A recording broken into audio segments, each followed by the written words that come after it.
دوستوں، بزرگوں اور بھائیوں، انسان اللہ تعالیٰ سے بہت ساری نعمتیں پاتا ہے،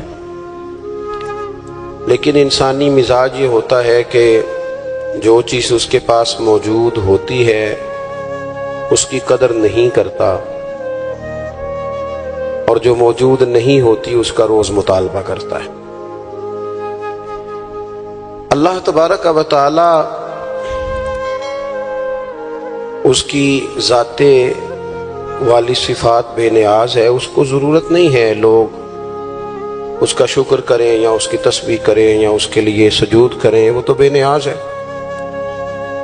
لیکن انسانوں کو جو بھی حکم رب کی طرف سے دیا جاتا ہے وہ انسانوں کے فائدے کے لیے دیا جاتا ہے۔ اللہ تبارک و تعالی نے ہمیں نعمتوں کا چرچا کرنے کا حکم دیا، فرمایا وَأَمَّا بِنِعْمَةِ رَبِّكَ فَحَدِّثْ، اپنے رب کی نعمتوں کا چرچا کرو، نعمتوں کا اظہار کرو۔ سب سے پہلی بات تو یہ ہے کہ جب انسان شکر کرتا ہے نا تو اس کی نعمتیں بڑھ بھی جاتی ہیں اور محفوظ بھی ہو جاتی ہیں۔ اللہ کریم نے فرمایا لَإِن شَكَرْتُمْ لَأَزِيدَنَّكُمْ، اگر تم شکر ادا کرو گے تو میں نعمتوں میں اضافہ کر دوں گا۔ اب یہاں مفسرین کرام نے ایک باریک بات لکھی ہے، وہ کہتے ہیں اضافہ ہوگا نا تو اضافہ اس چیز میں ہوتا ہے جو پہلے موجود رہے۔ تو شکر کرنے کے دو فائدے ہوئے کہ پچھلی نعمت محفوظ ہو جائے گی اور مزید رب کریم اس میں اضافہ فرما دے گا۔ شکر کا مزاج کرنے سے، پیدا کرنے سے انسان، پہلا فائدہ یہ ہوتا ہے کہ نعمتیں محفوظ ہوتی ہیں، ان میں اضافہ ہوتا ہے۔ دوسرا فائدہ یہ ہوتا ہے کہ جب آپ نعمتوں کا شکر ادا کرتے ہیں تو رب سے جڑتے ہیں، اللہ سے تعلق مضبوط ہوتا ہے۔ نعمتیں چونکہ رب کریم دیتا ہے، اور جب بندے اپنے مالک کا شکریہ ادا کرتے ہیں تو گویا وہ اپنے رب کی بارگاہ کے اندر عرض کرتے ہیں کہ مالک تو نے بڑی کرم نوازیاں فرما دی ہیں۔ تو اللہ کی بارگاہ کے قریب ہونے کا ایک ذریعہ شکر بھی ہے۔ تیسری بات، نعمتوں کا ذکر انسان کو سکون دیتا ہے۔ نعمتوں پر شکر کرنے سے انسان کا دل ٹھنڈا ہوتا ہے۔ جب ہم شکریہ ادا نہیں نہ کرتے تو پھر ظاہر ہے ہم خواہشات کرتے ہیں، میرے پاس یہ نہیں ہے، میرے پاس وہ نہیں ہے، مجھے فلاں چیز مل جاتی تو کیا ہی اچھا ہوتا، دیکھو فلاں کے پاس فلاں چیز ہے میرے پاس نہیں۔ یہ جتنی بھی چیزیں ہیں نا یہ بے چینی پیدا کرتی ہیں۔ ان باتوں سے انسان کی طبیعت میں تلخیاں پیدا ہوتی ہیں، یہ چیزیں اس کے لیے ہمیشہ تکلیف کا سامان ہوتی ہیں، چونکہ وہ بار بار جب یہ کہتا جاتا ہے تو مزاج شکوے والا بن جاتا ہے۔ شکوہ ہمیشہ تکلیف دیتا ہے اور شکر ہمیشہ سکون دیتا ہے۔ کوئی جتنے زیادہ شکوے کرے گا اتنا زیادہ الجھ جائے گا، اور جتنا زیادہ شکریہ ادا کرے گا اتنا زیادہ مطمئن ہوتا جائے گا۔ اس لیے نبی پاک صلی اللہ تعالی علیہ وسلم نے فرمایا مومن ہر حال میں خیر میں ہے۔ یا رسول اللہ کس طرح؟ فرمایا مصیبت آئے تو صبر کر کے رب سے اجر لے لیتا ہے، اور نعمت ملے تو شکر کر کے اپنے رب سے اجر لے لیتا ہے۔ نعمتوں کا شکر بڑا ضروری کام ہے۔ اچھا، ہم نعمتوں کا شکر چونکہ ادا نہیں کرتے الا ماشاء اللہ، تو پھر معاشرے میں ماحول اس طرح کا پیدا ہوتا ہے کہ ہم جہاں ہم ہوتے ہیں وہ جگہ ہمیں سکون والی نہیں لگتی، اور جہاں کوئی اور ہوتا ہے وہ ہمیں بڑا اچھا لگتا ہے۔ کیوں کہ مزاج شکر والا نہیں، طبیعت شکوے والی ہے۔ او بھائی، جہاں میں بیٹھا ہوں، جس جگہ آپ سیٹ پر بیٹھتے ہیں، جس شعبے سے آپ کا تعلق ہے، جس جگہ آپ ڈیوٹی کرتے ہیں، یہ ہم اپنی مرضی سے تھوڑی بیٹھے ہیں، یہ تو اللہ رسول کے بٹھائے بیٹھے ہیں۔ تو جو جگہ اللہ رسول نے میرے لیے پسند کیا ہے مجھے بھی تو پسند ہونی چاہیے نا۔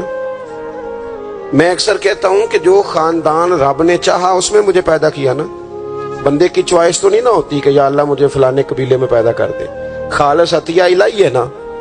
تو جو دادا جی اللہ نے میرے لیے پسند کیے ہیں مجھے خود بھی تو ان کو پسند کرنا چاہیے نا۔ جو چاچا جان، جو ماموں جان، جو ننیال ددیال والے اللہ نے میرے لیے پسند کیا، کس بات کا شکوہ کہ میرے فلانے رشتہ دار ٹھیک نہیں تو فلانے ٹھیک نہیں تو فلانا غلط ہے؟ یہ تو طبیعت کو بے چین کرنے والی بات۔ وہ بھائی رب کریم نے جو میرے لیے چاہا. میں اپنے دوستوں سے ایک بات اکثر کرتا ہوں, میں کہتا ہوں کہ زندگی میں سکون لینا ہے تو اپنی سوچ اس طرح کی بناؤ. میری سوچ اس طرح کی ہے کہ جس طرح کے ماں باپ اللہ نے مجھے دیے ہیں شاید کسی کو نہیں ملے, جس طرح کے استاد رب کریم نے مجھے دیے شفقت کرنے والے شاید کسی کو نہ ملے, جس طرح کے مرشد اللہ نے مجھے عطا فرمائے شاید کسی کو نہ ملے, جس طرح کے شاگرد اور جس طرح کے سالکین طریقت محبت کرنے والے دوست مرید احباب مجھے ملے کسی کو نہیں مل سکتے. آپ اپنی زندگی میں یہ مزاج پیدا کریں گے, چیزیں شکر لاتی ہیں زندگی میں, یہ شکر لاتی ہیں. اللہ کی جتنی بھی نعمتیں ہیں, جتنی بھی نعمتیں, دیکھیں نا حضرت سعدی شیرازی کوئی جوتا اٹھا کے لے گیا تھا مسجد سے, تو جوتا اٹھانے والے تو اٹھا ہی لیتے ہیں, اور موبائل لے جانے والے بھی موبائل ہے, لیکن موبائل لے کے جا سکتے ہیں, تعلقات نہیں لے کے جا سکتے. موبائل لے کے جا سکتے ہیں, آپ کی آواز چھین کے نہیں لے جا سکتے. وہ غلط فہمی کا شکار ہوتے ہیں کہ ایک چیز ہم نے لے لی, بھائی بہت ساری چیزیں آپ کی رسائی نہیں ہے, آپ جا ہی نہیں سکتے وہاں تک. بھائی حضرت سعدی شیرازی کا نا کوئی جوتا اٹھا کے لے گیا مسجد سے, تو آپ کا خادم کہنے لگا بڑا ہی بھائی کوئی نالائق آدمی ہے جو حضرت شیخ کا جوتا اٹھا کے لے گیا. تو حضرت ہنس پڑے, کہنے لگے جوتا ہی لے گیا نہ, کہیں پیر تو نہیں نہ لے کے گیا, پیر سلامت ہے تو اللہ تعالیٰ جوتا اور بھی عطا کرے گا. ہم نا یہ مزاج پیدا کر لیں تو زندگی میں شکر آ جائے, ٹھہراؤ آ جائے, سکون آ جائے. اللہ کی جتنی نعمتیں ہمارے پاس ہیں کبھی ایک ایک پہ غور کرو. صرف دانت میں درد ہو جائے تو سارا وجود تکلیف میں, صرف آنکھیں اگر تھوڑی اذیت میں آ جائیں تو سارا وجود تکلیف میں. ایک بخار ہی چڑھ جاتا ہے نا, بچوں کو بھی بندہ قریب نہیں آنے دیتا, کوئی چیز اچھی نہیں لگتی. آپ کے پاس صحت ہے تو سب کچھ ہے, گھر, بچے, صحت, تندرستی, اور دنیا کی سب سے بڑی نعمت یہ ہے کہ رب صحت دے تو سجدے کی توفیق بھی دے. اللہ تعالیٰ شعور دے تو پھر مسجد آنے کا موقع بھی دے. یہ بہت بڑی مالک کی توفیق ہے. میرے عزیز یہ ساری نعمتیں ہیں, اور صحیح بخاری میں موجود ہے کہ رسول پاک علیہ السلام بھی اللہ کی نعمت ہے. لقد من اللہ علی المؤمنین اذ بعث فیہم رسولا. رب فرماتا ہے مومنو میں نے تمہارے اوپر احسان کیا ہے, تمہیں اپنا رسول عطا فرمایا. میں نہیں کرتا کوئی تفسیر اس آیت کی, میں کسی مفسر کا قول آپ کے سامنے نہیں رکھتا. خدا را میری ملت کے جوانوں, یہ قرآن مجید کی آیت محکم ہے, کوئی متشابہات میں سے نہیں ہے, محکم ہے, واضح ہے. پورے میلاد شریف میں پورے حضور علیہ السلام کی محبت کے عنوان میں, نبی پاک کی سیرت کے عنوان میں, غلامی کے عنوان میں, تذکروں کے عنوان میں, حضور کی نعتوں کے عنوان میں, حضور کی سنت شریعت پر عمل کرنے کے عنوان میں ایک بات, صرف ایک,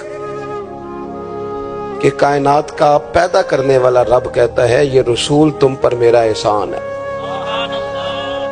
اللہ کہتا ہے یہ میرا احسان ہے, یہ میرا احسان ہے. دوستو اگر ہم تھوڑا سا دیکھو نا, میں نے زندگی میں وہ لوگ دیکھے ہیں جو نا نعمتوں کے چھن جانے سے خوف میں رہتے ہیں, آزمائش کا شکار رہتے ہیں, ڈرے ڈرے سہمے سہمے رہتے ہیں کہ یار بڑا فضل ہے خدا کا, کہیں کچھ چیز چھن نہ جائے. یعنی کسی بیمار کو دیکھ کے جب کوئی آدمی کانپتا ہے, لرزتا ہے اس کا وجود, تو مانا کیا ہوتا ہے کہیں میری صحت بھی نہ چلی جائے. جب کوئی دنیا سے رخصت ہوتا ہے تو لوگ زندگی کی نعمت کو سوچ کر خوف کھاتے ہیں. خدا نہ خواستہ کسی کا عزیز بچھڑ جائے تو لوگ اپنوں کو یاد کر کر کے روتے ہیں. نعمتوں کے بارے میں کچھ لوگ بڑے شدید حساس ہو جاتے ہیں, کہیں چلی نہ جائے, کہیں چلی نہ جائے. یہ جو صحابہ ہر وقت حضور کی ناراضگی سے ڈرتے تھے نا, ہر وقت حضور کی ناراضگی سے, ذرا سانس بھی اونچا نہیں لیتے تھے. یعنی اس بارگاہ میں وہ بیٹھتے تھے نا تو یوں بیٹھتے تھے سروں پہ پرندے بیٹھے ہیں. وہ گھنٹوں بیٹھے رہتے تھے دروازے پر کریم کے دروازے پر دستک نہیں دیتے تھے. وہ اس نعمت کے معاملے میں حساس تھے. ان کو پتا تھا کہ وہ دو عالم کی رحمت تھے، وہ جہاں چاہتے وہیں رہتے. یہ تو ان کی مہربانی ہے کہ یہ عالم پسند آیا، یہ تو مہربانی. دوستو، ہم اگر حضور اتنی بڑی نعمت ہمارے لیے بن کے آئے، اگر ہمیں کبھی اس کا احساس نصیب ہو جائے نا، احساس. ابن القیم ایک جگہ پہ کہتے ہیں کہ اگر حضور نہ آتے تو لوگوں نے ایک دوسرے کا گوشت کاٹ کے کھانا تھا. دنیا جس ڈگر پہ چلی گئی تھی نا، کتنا کچھ سخت ہوگا وہ شخص جو بیٹی کو پہلے مارتا ہی نہیں. ایک ہے مار کے دفن کر دینا، لیکن زندہ بیٹی کو یعنی زندہ بیٹی کو. میری ایک بیٹی ہے، سارے گھر والے کوئی بات کہیں تو میں ٹال سکتا ہوں. ان کی ماں کبھی کبھی کہتی ہے کہ پتہ لگے گا نا جدو تھی دی گل موڑو گے.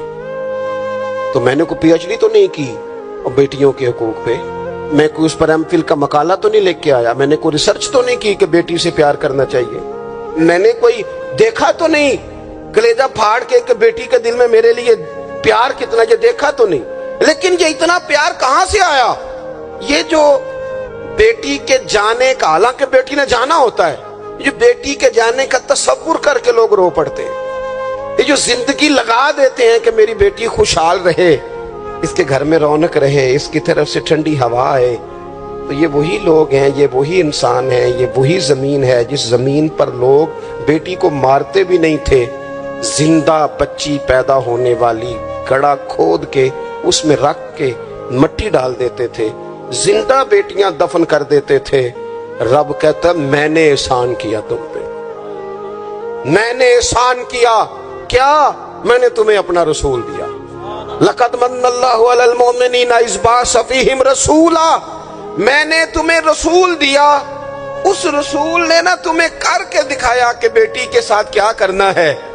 جب بھی سیدہ فاطمہ آئی، حضور اٹھ کے کھڑے ہو گئے، بیٹی کا ماتھا چوما، اپنی جگہ پہ بٹھایا، اعزاز دیا، کرم کیا.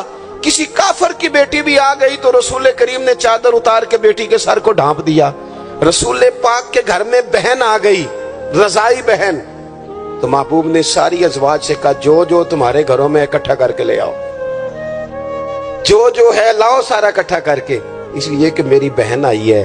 پھر میرے قریب نے فرمایا اگر تو کہے تو تیرے لیے مدینے میں گھر نہ بنا دوں، تو یہیں رہ جانا، یہیں رہ جا. تو حضرت شیمہ عرض کرنے لگی نہیں حضور میں نے واپس جانا ہے. فرمایا جاؤ. عرض کرنے لگی بڑی سخت جنگ کر کے میرے قبیلے کو گرفتار کیا گیا ہے، سخت جنگجو ہیں، انہوں نے بڑی لڑائی کی ہے، بڑی مخالفت کی ہے دین کی، لیکن حضور اگر میں کہوں گی میں آپ کی رضائی بہن ہوں، میں اگر کہوں گی تو میرا سارا قبیلہ چھوڑ دیں گے. حضور نے فرمایا تو کہہ میں ابھی چھوڑ دیتا ہوں. چھوڑ دیا تیرا سارا. یہ کہاں سے آئی لطافتیں، یہ حسن، یہ توانائی، یہ شوق؟ مالک کہتا ہے تم نہیں بدل سکتے تھے، یہ میں نے احسان کیا. میں نے تمہیں اپنا رسول عطا فرمایا، تمہیں میں نے اپنا نبی دیا، اس نے تمہارا تزکیہ کر دیا، تمہارا باطن دھو ڈالا، میل کچیل اتر گئے. کما ارسلنا فیکم رسولا منکم یتلو علیکم آیاتنا ویزکیکم. انہوں نے قرآن پڑھ کے تمہارا تزکیہ کر دیا، باطن دھو ڈالے. یہ محبتیں سینہ بسینہ آ رہی ہیں. حضور نے ایسا تزکیہ کیا ہے کہ اب دلوں میں شوق اور طرح کے ہیں، درد اور طرح کے ہیں، باتیں اور طرح کی. غلام بڑا مشکل کام ہے، غلام بننا. یہاں تو ملازمت مشکل ہے، جس کے ساتھ آپ نے باقاعدہ کمٹمنٹ کی ہوتی ہے نا، صبح 8 بجے سے 4 بجے تک کی، اور آپ کی چیزیں طے ہوتی ہیں. وہاں بھی ڈیوٹی کرنا بڑا لوگ مشکل کر دیتے ہیں. بعض افسران کی اخلاقی پوزیشن اللہ ماشاءاللہ اس طرح بڑے بڑے اچھے بھی ہوتے ہیں، لیکن بعض کی اس طرح کی ہوتی ہے کہ بندہ گھٹن کا شکار ہو جاتا ہے کہ جاؤں کہاں. یہ تو ہے صرف آپ، اور آپ اس میں بالکل آزاد ہوتے ہیں. سویرے فارغ ہو جائیں، نہیں آتا میں یہ میرا ریزائن رکھو، آپ فارغ ہیں. لیکن جب لوگ غلام بنتے تھے، غلام انہیں خرید لیا جاتا تھا، اور غلاموں کو مارا جاتا تھا تو کوئی ان کا درد محسوس نہیں کرتا تھا. وہ کاٹ ڈالا جاتا تھا تو کوئی درد محسوس نہیں کرتا تھا. درے لے کر جتنے دل کرتا آقا مارتا، کو پوچھنے والا نہیں تھا. یہ دیکھو نا حالات بدل گئے. سیلاب تو آیا یہاں سے 5 گھنٹے کے فاصلے پر، لیکن یہاں میں نے لوگوں کو روتے دیکھا، آنکھوں میں آنسو دیکھے۔ بیٹیوں کو کہا، بیٹیاں کہنے لگی ہمارے جہیز کا سامان لے جاؤ، دے دو سیلاب والوں۔ مائیں کہنے لگیں کہ یہ بالیاں کس کام کی ہیں اگر حضور کی امت کے کام نہ آئیں، لے لو، میں نے خیرات کی۔ تڑپ گئے لوگ، وہ پردیس کاٹنے والے اوورسیز پاکستانی، وہاں بیٹھ کر انہوں نے کہا ہماری رقوم لو، تقسیم کرو ان لوگوں کے بھی۔ یہ درد کہاں سے آیا؟ رب کہتا ہے میں نے احسان کیا ہے، تمہیں رسول عطا فرمایا، یہ میں نے احسان کیا ہے، تمہارے باطن پھیر دیے۔ کتنی کو نیکیاں کر سکتے ہیں ہمیں تو سونا بھی، ہمیں تو کھانا بھی، ہمیں تو سفر بھی کرنا، ہمیں تو گپ شپ بھی لگانی۔ اور پچھلی امتوں کی عمریں کتنی ہوئی؟ 300 سال، 400 سال، 500 سال، 900 سال۔ کیسے کرتے نیکیاں، کس طرح پہنچتے؟ اور پھر کمال دیکھو، عمریں تھوڑی اور کنتم خیر امت، مل گئی ان سب کی امامت اس امت کو۔ مثلا یہ تھوڑی دیر دیکھو نا، کچھ چیزیں ایسی ہوتی ہیں جن سے ذرا 1 منٹ کے لیے اپنے آپ کو اکیلے کر کے بھی دیکھنا چاہیے۔ اپنے وہ کسی نے کہا تھا بنا ہے شاہ کا مصاحب تو پھرے ہے اتراتا، وگرنہ شہر میں غالب کی آبرو کیا ہے، اس کے پلے کیا ہے اسے پتا تو ہے۔ جو تو بنا ہے شاہ کا غالب تو پھرے ہے اتراتا۔ اور درویش نے ترجمہ یہ کیا ہے کہ میں گلیاں دا روڑا کوڑا، میں گلیاں دا اوئے ہوئے۔ روڑا کوڑا دیکھا ہے کبھی کسی نے پلٹ؟ یہ روڑا کوڑا انہوں نے کہہ دیا، کبھی اس پر غور کرو، بدبو آتی ہے۔ لوگ کی نیا جوتا پہن کے بھی اس پر چلنا پسند نہیں کرتے۔ روڑا کوڑا جو ہوا، روڑا کوڑا جو ہوا، لیکن وہ انہوں نے اپنے آپ کو تشبیہ کس سے دی؟ کہنے لگے وہ میں تے گلیاں دا روڑا کوڑا، اے تے مینوں محل چڑھایا ہے سائیاں۔ تو نظر کرم ہو گئی، مختصر سی میری کہانی ہے، یہ جو بھی ہے آپ کی مہربانی ہے۔ یہ تو کرم ہے حضور کا۔ ہم کتنی کو نیکیاں کر سکتے تھے بھلا، کتنی کو مشقت۔ اور ویسے بھی جس طرح کی ہماری طبیعتیں، یعنی سارا سال جو لوگ آرام سکون سے ناظرہ کے دفتر بھی 2 گھنٹے کھڑے رہتے ہیں، پاسپورٹ کے دفتر میں بھی 2 گھنٹے کھڑے رہ سکتے ہیں، جو امیگریشن کے لیے ایئرپورٹوں پہ بھی 1.5 گھنٹہ انتظار کر لیتے ہیں، وہ 1 گھنٹہ تراویحوں میں کھڑے نہیں ہوتے۔ وہ کہتے ہیں یہ مشکل کام ہے، سارے کام کرا لیں آپ، سارے کرا لیں، لیکن اگر آپ کسی سے کہیں نا یار آج مہربانی کرا میرے ساتھ ایک سپارہ پڑھ، یہ مشکل ہوتا ہے۔ اللہ ماشاءاللہ ہم نے کتنی کو نیکیاں کر لی۔ رب کہتا ہے میں نے احسان کر دیا، تمہیں رسول دیے، میں نے تمہیں رسول دیے۔ تم نیکی کا سوچ لینا مخلص ہو کے، ہم سوچ بھی لیں تو ہمیں ثواب مل جاتا ہے، اور اگر کر لیں تو پھر 1 کرتے ہیں تو 10 کا اجر ملتا ہے۔ یعنی کچھ نیکیاں ایسی ہیں جو کی نہیں، صرف سوچی تھی، ارادہ کیا تھا، موقع نہیں ملا، صرف ارادہ کیا تھا، قیامت کے دن ان کا اجر ملے گا، ڈھیروں ثواب ملے گا، نامہ اعمال میں درج ہوں گی۔ کس کی وجہ سے؟ رب کہتا ہے میں نے تمہارے اوپر احسان کیا، میں نے تمہیں رسول عطا فرمایا، میں نے۔ کچھ حدیثیں ایسی ہیں جو اگر کبھی ہمیں سمجھ میں آ جائے نا تو کم از کم اتنا ضرور ہو کہ زمین کے اوپر قدم رکھنے شروع کر دیں ہم لوگ کہ یار یہ اعزاز ہمارا ہی ہے، یہ شان ہماری ہے۔ نبی کریم صلی اللہ تعالی علیہ وآلہ وسلم کی برکت سے ہمیں اعزاز کا ملا۔ کچھ چیزیں ایسی ہیں جو کبھی سوچتا ہے نا انسان تو بڑا اوپر چلا جاتا ہے۔ حضور فرماتے ہیں قیامت کے دن نا کچھ لوگ ہوں گے میری امت کے جنہیں دیکھ کے نبی اور رسول رشک کریں گے، ان کے چہرے نور سے روشن ہوں گے، وہ نور کے ممبروں پہ بٹھائے جائیں گے۔ لوگ پوچھیں گے یہ کون ہے؟ تو انہیں کہا جائے گا یہ رسول کریم کی امت کے لوگ ہیں۔ اور پھر حضور نے ساتھ آیت پڑھی، آیت الا ان اولیاء اللہ لا خوف علیہم ولا هم یحزنون۔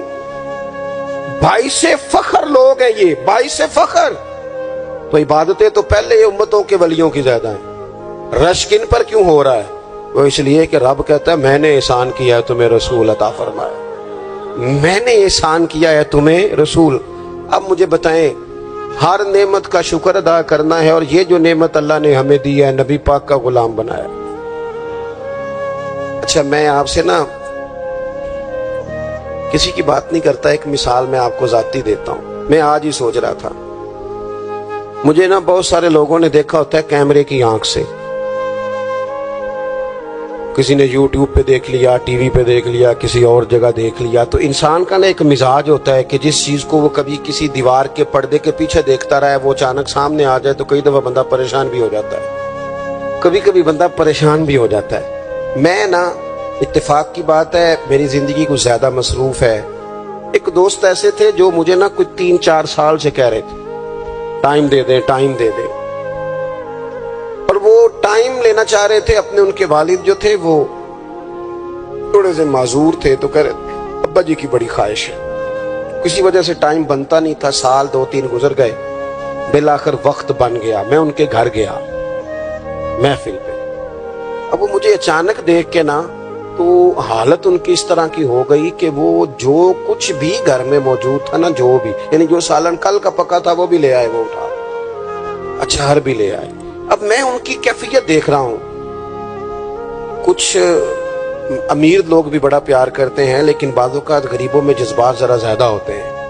کچھ غریبی تھی، کچھ وہ جذبات تھے، کچھ وہ شوق تھا، کچھ وہ درد تھا، کچھ وہ سمجھ نہیں آ رہی۔ تو میں نے ان کو تسلی دی، میں نے کہا بزرگوں آپ بلا وجہ پریشان ہو گئے، میں تو دیہاتی سا چھوٹا سا کسان کا بیٹا ہوں، سادہ سا بندہ ہوں، میرے لیے تو آپ نے ویسے آپ نے ٹی وی پہ دیکھا ہے تو آپ کو وہ تھوڑا عجیب لگ رہا ہے، ویسے آپ مطمئن نہیں، ایسی کوئی بات نہیں ہے۔ ان بزرگوں نے مجھے کہا کہ مولانا میں آپ کو 3-4-5 سالوں سے سن رہا ہوں، آپ کو میری کیفیت کا نہیں پتا، میرے پاس کوئی بھی چیز ہوتی تو آج بیچ دیتا، اور جتنی بھی اچھی آپ کی دعوت ہو سکتی تھی وہ میں کرتا۔ میں بزرگوں کی بات اپنے لہجے میں وہ کہہ رہے تھے، میں ان کی بات پر غور کرنے لگ گیا، اور میں نے دیر تک ان کی بات پر غور کیا۔ میں نے کہا میں بالکل کسی کام کا آدمی نہیں، بیکار آدمی ہوں، مجھے پتہ ہے اپنے آپ کا، من آنم کے من دانم۔ تو میرے لیے اگر کسی بندے کے یہ جذبات ایک بیکار آدمی کے، تو پھر مدینے والے محبوب کے میلاد کے لیے ہمارے کیا جذبات ہونے چاہیے۔ وہ خواجہ غلام فرید صاحب نے نا ایک کافی لکھی ہے، مجھے ساری تو یاد نہیں، لیکن وہ کہتے ہیں کہ ایک باری لانگا تو میری جات ہے۔ پھر وہ اس میں بڑی باتیں گنواتے ہیں، وہ کہتے ہیں میں حضرت زلیخا تو 2 جوڑے دیتی تھی نا سیدنا یوسف علیہ السلام کو دن میں، ایک وہ پہن لیتے تھے، اترتا تھا تو وہ خیرات کر دیتی تھی، پھر دوسرا پیش کرتی تھی، وہ اترتا تھا خیرات کر دیتی۔ کہتے حضور اگر آپ آئیں تو میں ایک دن میں 100 پیش کروں گا۔ اور ساتھ کہتے ہیں کہ گھر میں غریب ہاں دل تے امیر ہے۔ حضور میں مزاج کے لحاظ سے غریب ہوں، پھر وہ بڑی باتیں گنواتے ہیں، کہتے ہیں حضور میں نا آپ کے لیے جو ہے پھول رکھوں گا، یا رسول اللہ میں آپ کے لیے مصری لاؤں گا، حضور میں آپ کو سونف پیش کروں گا، حضور میں مل مل کے کرتے دوں گا، یہاں پگڑیاں بڑی پیاری بنتی ہیں، میں وہ پگڑیاں پیش کروں گا۔ پھر کہتے ہیں آخر میں حضور اگر آپ آ جائیں نا تو پھر میں اپنے گلے میں پلڑا ڈال کے منت بھی کروں گا کہ مہربانی فرما ایک رات ہی میرے گھر میں ٹھہر جا، ہاڑا وے جانی رات رہ پاؤ، زندگی پرائی ہے، محبوب چل ایک دن ٹھہر جا۔ میں اب یہ شوق کی کیفیت دیکھیں، یہ درد ہے، یہ ایک تمثیل ہے، یہ ایک حسن ہے، اس کو آپ سمجھیں۔ رسول پاک کی ذات کے لیے امت کے دلوں میں جو کیا کہا تھا درویش نے، مینوں لنگ کئی مہینے تے برس گئے تے تیری دید نو دیدے ترس گئے، کدی کدی ٹوٹیاں دلاں وال پھیرا پا، آس بھی تو تے امید بھی تو۔ اور ایک صاحب کہنے لگے چر ہویا مینوں ترلے لیندیاں، کدے موڑ میرے ول واگاں، خواب میری وچ ایک وار جاویں میں ساری عمر نہ جاگا۔ میرے عزیز، حضور کے لیے شوق، محبت، غلامی کے جذبات، وہ کیفیات کہ رسول کریم اللہ نے ہمیں دے دیے، نبی پاک ہمیں دے دیے۔ میں اور آپ کبھی غور کریں کہ اگر ہمارا حضور سے رشتہ نہ ہوتا تو کیا ہوتا؟ اگر حضور سے تعلق نہ ہوتا، میرے کئی کلاس فیلو ہیں،